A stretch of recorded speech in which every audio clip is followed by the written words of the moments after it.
Hello, I'm Todd Clark. Welcome to our weekly market review. This week I'm joined with Rusty Vanneman. Rusty, Hi. hello. Hi, how are you doing? Good, thanks. We're in Nashville, Tennessee this week at our annual North Star Summit and CLS President's Council. Rusty, we're joined with almost 80 of our top advisors from across the country. Yeah. These 80 advisors represent over 25% of our assets under management.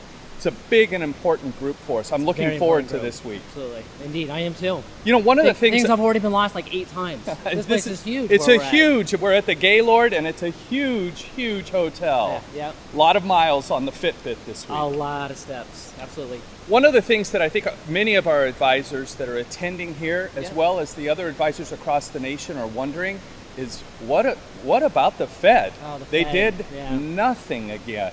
What are our thoughts on that? Oh, there's been so much news and so much analysis on the Federal Reserve. I mean, our basic view is the Fed probably should have moved already. But in the end, when it comes to the portfolios and what investors should be thinking about, it almost is just don't worry about it. The Federal Reserve is going to raise rates at some point, but longer term, we're still in this lower interest rate environment, and we can hold positions for 2 or 3 years. So the Federal Reserve and all this stuff right now is short-term volatility.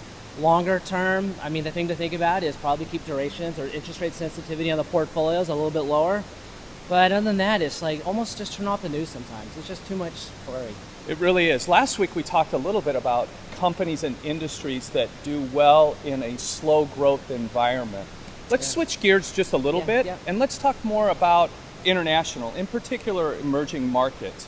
What impact did the Fed's non-action have at all on emerging markets? Good question. Well, first of all, emerging markets actually was the best performing major sector last week. That's obviously a big position for us. I think kind of the big narrative right now in the marketplace is that rising interest rates are bad for emerging markets. And for some reason that is just stuck in the media's head and a lot of investors' head. But you know, the truth is, if you go back to the 1970s, emerging market equities is actually one of the best performing asset classes when interest rates are rising. We like emerging markets. It's almost not because of the interest rate story though.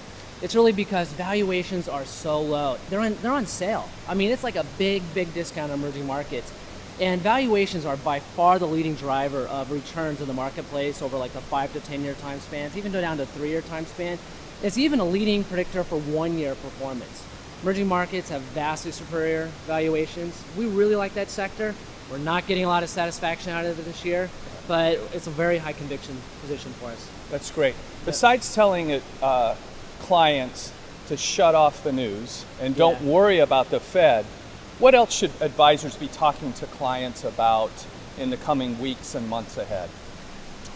Well, you know, the big thing right now is the market is volatile.